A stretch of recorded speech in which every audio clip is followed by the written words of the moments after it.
Hello students. Here I am with the second part of the chapter, the cased parrot.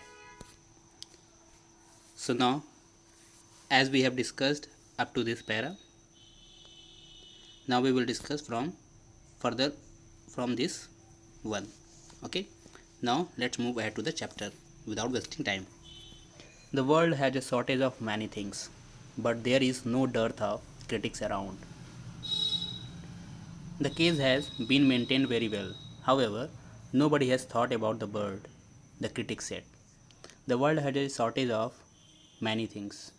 इस संसार में बहुत सारी चीज़ों की कमी है. But there is no dearth of critics around. लेकिन आलोचनाओं की कहीं भी कमी नहीं है. द केज हैज़ मीन्स कितनी भी कमियां क्यों ना हो, किसी मतलब जितने भी अर्थ पे जितनी भी सारी चीज़ें हैं वो सब मतलब लिमिटेड में है, एक लिमिट में है. ठीक है. बट जो क्रिटिक्स है किसी भी चीज़ की, हम कितना भी कर लें उसकी आलोचना तो होती है. तो उसकी आलोचना कभी कम नहीं पड़ती किसी भी चीज़ की, आप कितना भी अच्छा कर लें. सो इस लाइन का मतलब यही है कि but there is no dearth of critics around. The cage has been maintain very well. जो पिजड़ा है उसे बहुत अच्छे से मेंटेन किया गया है. हाउएवर, जबकि has thought about the bird. लेकिन जबकि किसी ने चिड़िया के बारे में बिल्कुल नहीं सोचा, मतलब उस पैरट के बारे में बिल्कुल नहीं सोचा. द क्रिटिक सेट्स, जो आलोचक थे. क्रिटिक मीन्स जो आलोचक होते हैं, जो किसी चीज़ के अगेंस्ट बोलते हैं, उसके उन्होंने कहा. Within no time the words of the critics reach the ears of the king. Within no time मतलब बिल्कुल भी समय नहीं लगा कि ये सारी बातें जो उन्होंने कही थी, जो ये आलोचनाएँ, क्रिटिसिज्म जो उन्होंने कहा था, यूज़ किया था उन क्रिटिक्स ने, वो राजा के कानों तक पहुंच गई. He called for his nephews. उन्होंने अपने नेफ्यूज़ को बुलाया. What is this I hear dear nephews. मैं ये क्या सुन रहा हूँ, या मैंने ये क्या सुना है. What about the bird. चिड़िया का क्या. ही इंक्वायर्ड मीन्स मैंने क्या सुना कि केवल पिजड़ा देख रहे हो तुम लोग, पिजड़े में मेंटेनेंस पे देख रहे हो, चिड़िया के बारे में कुछ सोच ही नहीं रहे हो. ये उसने क्या किया, राजा ने इंक्वायरी की अपने नेफ्यूज़ से. द नेफ्यूज़ ने रिप्लाई दिया, your majesty Maharaj, don't believe these fault finders. आप इन मतलब गलतियां ढूंढने वालों लोगों के बीच में, फॉल्ट फाइंडर मीन्स जो गलतियां ढूंढते हैं, पे विश्वास मत कीजिए. इनका काम ही है कमी निकालना. If you want to know the truth, अगर आप सच्चाई जानना चाहते हैं, please call upon the goldsmith. आप सुनार को बुलाइए. द पंडित को बुलाइए. द स्क्राइब्स, और जो वो राइटर्स होते हैं ना, स्क्राइब्स, उनको बुलाइए. And all the maintenance and service workers of the case, और जितने भी मेंटेनेंस वाले और सर्विस वर्कर्स हैं उस केस के, उनको बुलाइए. आस्क देम योरसेल्फ, आप उनसे ही पूछ लीजिए. The king was please with this answer and the nephews were rewarded with thick gold chains.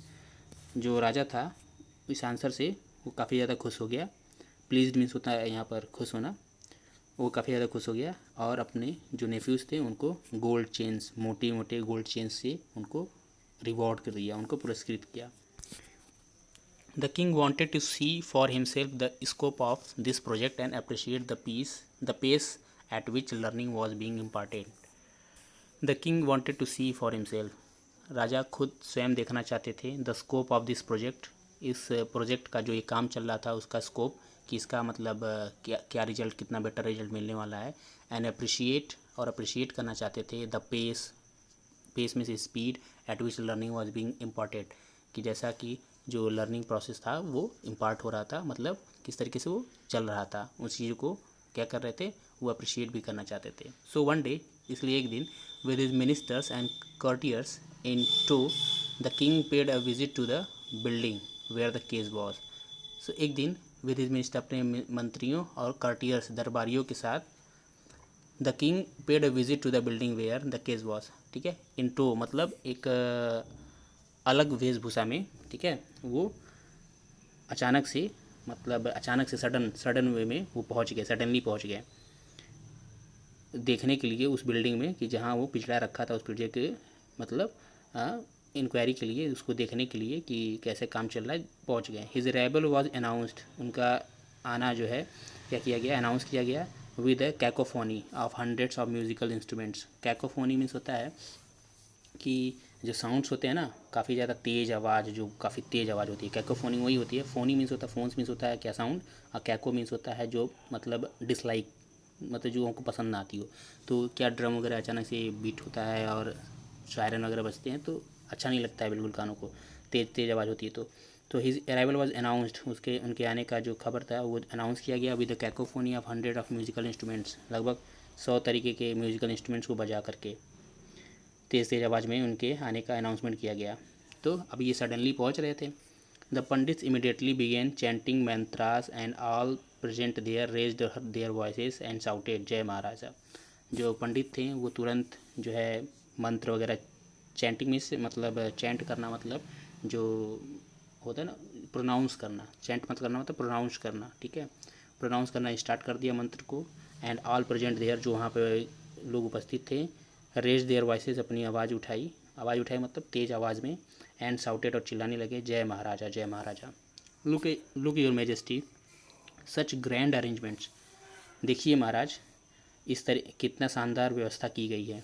The sounds of teaching are also grand, और जो द किंग रिमार्क्ड, किंग ने रिमार्क किया कि the sounds of teaching are also grand, कि जो सिखाने की जो आवाज़ है वो भी काफ़ी ज़्यादा मतलब ग्रैंड लग रही है। ग्रैंड मतलब यहाँ पे हो सकता है कि ग्रेट वॉइस, ठीक है, ग्रेट लग रहा है, मतलब ग्रैंड में से होता है विशाल हो जाना, ठीक है, काफ़ी अच्छी होना, काफ़ी अच्छी क्वालिटी का होना।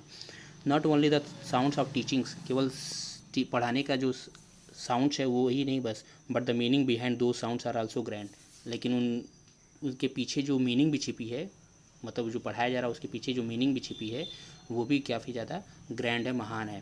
द नेफ्यूज बोस्टेड, ठीक है, जो नेफ्यूज थे उन्होंने, ठीक है, उसमें बोस्टेड मतलब जो उन्होंने रिमार्क दिया था उस पर और मतलब काफ़ी ज़्यादा बढ़ा चढ़ा करके बोला उस पर। द किंग वॉज मतलब काफ़ी ज़्यादा बोस्टेड मतलब उस पर दबाव डाल के बोलना, ठीक है। The king was immensely thrilled with all the arrangements made to educate the bird, ठीक है, जो किंग था वो तुरंत जो है क्या हो गया, बहुत ज़्यादा, इमेंसली मतलब बहुत ज़्यादा गहराई में, काफ़ी ज़्यादा रोमांचित हो चुके, थ्रिल मतलब काफ़ी ज़्यादा रोमांचित, एक्साइटेड हो चुके विद ऑल द अरेंजमेंट्स, जो भी अरेंजमेंट्स किए गए थे टू एजुकेट द बर्ड, उस चिड़िया को पढ़ाने के लिए, शिक्षित करने के लिए। As he was turning back to mount his elephant to return, a critic who was hiding in the bushes whispered, "Your Highness, what about the bird? Have you seen it?"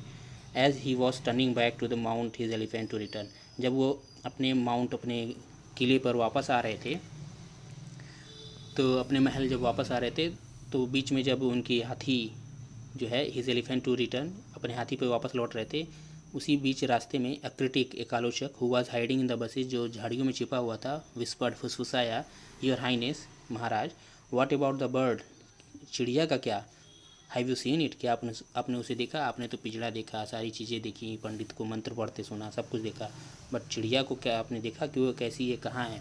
The king exclaimed, राजा चिल्लाया, ओ माई, I totally forgot, मैं तो बिल्कुल भूल ही गया। Where is the bird, चिड़िया कहाँ है। It can't be seen, ये दिख नहीं सकती क्या, ये मतलब मैंने उसे नहीं देखा, मैं उसे नहीं देख सका। He turn to the pandit, वो पंडित की तरफ मुड़े, and said, I want to see how you teach the bird, मैं देखना चाहता हूँ कि आप चिड़िया को कैसे पढ़ाते हैं।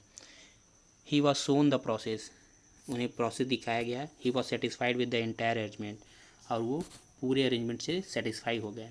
The process was so overwhelming as compare to the tiny little bird that it went unnoticed, जो प्रोसेस था वो इतना ज़्यादा मतलब पेचीदा था, ओवरवेलमिंग मतलब पेचीदा था, compare to the tiny little bird, उस जो छोटी सी चिड़िया के कंपैरिजन में देखा जाए तो वो बहुत ज़्यादा पेचीदा था उसके लिए। दैट इट वेंट अननोटिस, कि उसे ध्यान नहीं दिया गया। In fact it seemed quite irrelevant to look at the bird, in fact वास्तव में इट सीम्ड, ऐसा प्रतीत हुआ, क्वाइट इररिलेवेंट मतलब एकदम से इररिलेवेंट महसूस हुआ, to look at the bird मतलब वो सिर्फ अरेंजमेंट देखने आए थे ना कि चिड़िया को, तो इसलिए एकदम से क्या वो इररिलेवेंट हो गया, उसे इसलिए उस पर ध्यान नहीं दिया गया ज़्यादा।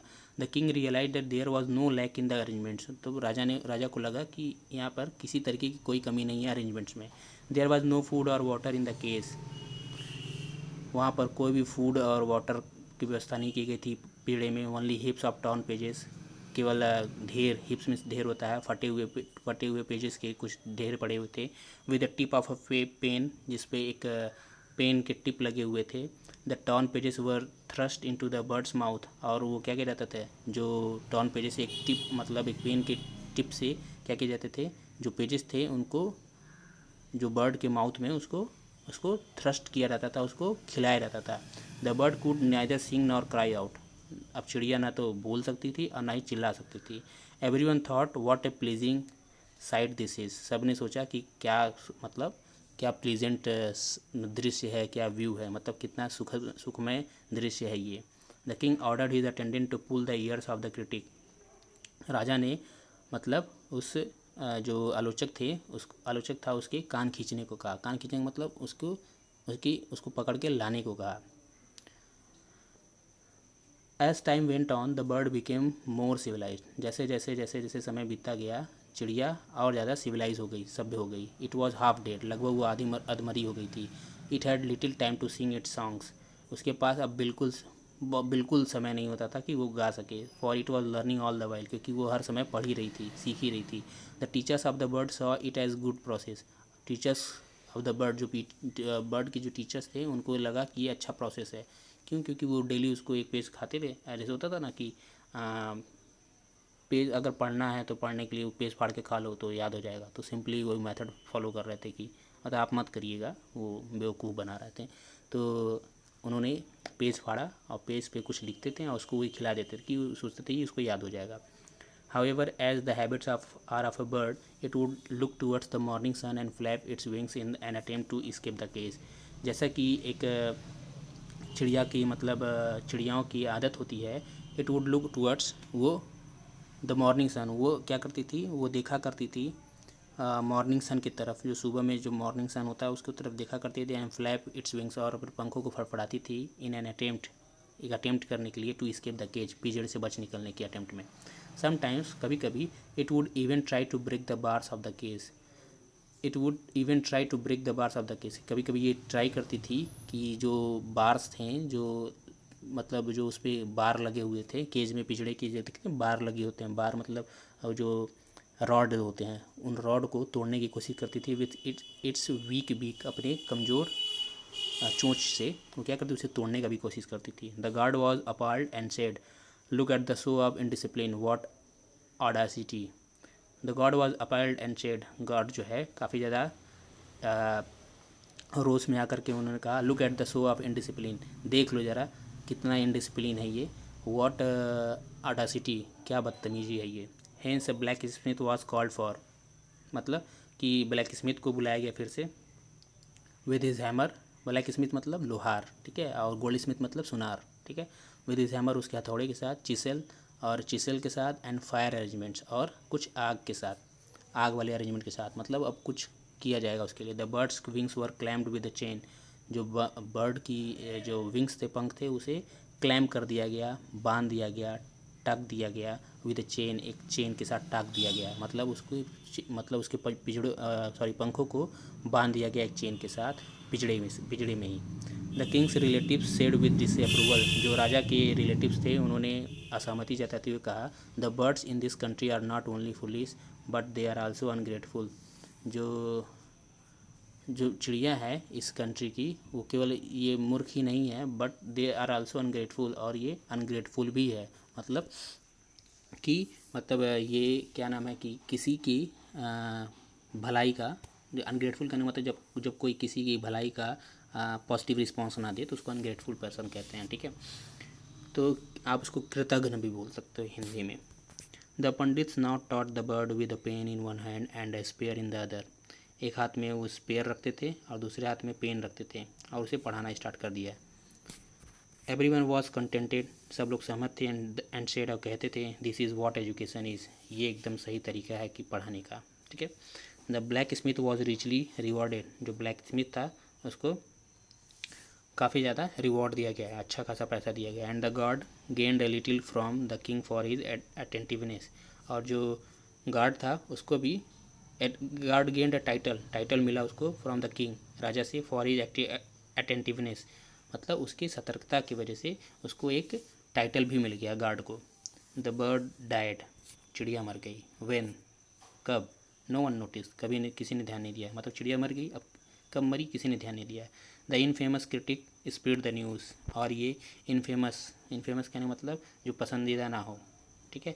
ये क्रिटिक जो है, आलोचना जो है पूरे जो स्प्रेड द न्यूज़, उसने क्या किया, ये आलोचकों ने क्या किया, जो क्रिटिक्स थे, जो आलोचक थे, उन्होंने इस न्यूज़ को, खबर को फैला दिया। The king called for his nephews and asked, राजा ने अपने नेफ्यूज़ को बुलाया, पूछा what is this I hear dear nephews, मैं ये क्या सुन रहा हूँ। द नेफ्यूज़ रिप्लाइड, नेफ्यूज़ ने क्या, योर हाइनेस महाराज, the bird's education is now complete, जो चिड़िया का जो एजुकेशन है, शिक्षा है, वो कंप्लीट हो चुकी। द किंग देन आस्क्ड, तो राजा ने उसे पूछा, does the bird still jump, क्या चिड़िया अभी भी जंप करती है। The nephews replied, heavens no, नहीं महाराज, बिल्कुल नहीं, एकदम से नहीं। Does it still flap its wing, क्या ये अभी भी अपने पंखों को फड़फड़ाती है। नॉट एट ऑल, बिल्कुल नहीं। Does it sing, god forbid, no, भगवान भला करे, बिल्कुल नहीं। The king said, bring the bird to me, राजा ने कहा, तब चिड़िया को मेरे सामने लाओ, I want to have a look, मैं उसे देखना चाहता हूँ। The bird arrived with the guards, the officer and the horse riders, जो चिड़िया थी वो गार्ड, ऑफिसर और हॉर्स राइडर, घुड़सवारों के साथ लाई गई। The king press the bird, राजा ने बर्ड को प्रेस किया, but it did not open its mouth, लेकिन उसने अपना मुंह नहीं खोला। देयर वॉज नो साउंड, वहाँ पे कोई साउंड नहीं था। नो मूवमेंट, कोई मूवमेंट नहीं था, कोई एक्टिविटी नहीं थी। The only sound heard was that of the rustling of the pages of scriptures in its belly, और जो बिल्कुल जो थोड़ी बहुत आवाज़ आ रही थी वो केवल कुछ पेजों की रसलिंग, मतलब रसलिंग आवाज़, साउंड का एक टाइप होता है, ठीक है। तो रसल करना, पेजेस का जो फड़फड़ाना होता है, तो पेजेस आप कभी ऐसे रगड़िएगा तो उसको जो साउंड प्रोड्यूस होता है उसी साउंड की बात कर रहा है। जो उसकी रसलिंग थी of the pages of scriptures, जो लिखे गए स्क्रिप्चर्स के पेजेस, लिखे जो मतलब जो स्क्रिप्चर्स थे जिन पेजेस पे लिखा था, उसी की आवाज़ उसके पेट से आ रही थी। तो उसके पेट में क्या किया गया था, पेजेस ठूसे गए थे। तो इसी वजह से क्या हो रहा था कि उसके पेट में कुछ था नहीं, केवल पेजेस थे। आउटसाइड द पैलेस, पैलेस के बाहर, the gentle sound with wind blue, एक जेंटल साउथ विंड ब्लू बनाया गया, मतलब विंड जो तेज़ हवा, जेंटल और साउथ विंड ब्लू बह रही थी, ठीक है, दक्षिण से आती हुई हवा बह रही थी। And the young green leaves, और हरे पत्ते जो अभी नए नए निकले थे, filled the sky with their deep and heavy Sai, और उन्हें आसमान को भर रखा था with their deep and heavy Sai, ठीक है, अपने गहरे और भारी से सांस के साथ, मतलब हवाओं के साथ, ठीक है। सो मतलब वो चिड़िया को फाइनली एजुकेट करते करते उन्होंने मार डाला। और मतलब राजा इसमें दिखा रहा है कि राजा के साथ साथ जो प्रजा थी वो भी मूर्ख, ऊपर से जो राजा था वो मूर्ख था ही, कि उसने, राजा मूर्ख था कि उसने उसे चिड़िया को लिटरेट करने की कोशिश की और उसको ऐसे लोगों के हाथ में दे दिया जो कि उसे लास्ट में मार डालते हैं, ठीक है। सो आई होप आपको स्टोरी अच्छी लगी होगी। This story is adopted from तोता कहानी बाय रविन्द्रनाथ टैगोर, रविन्द्रनाथ टैगोर के द्वारा लिखी गई तोता कहानी से लिया गया ये एक पार्ट था, ठीक है। सो तब तक के लिए thank you, bye bye, take care.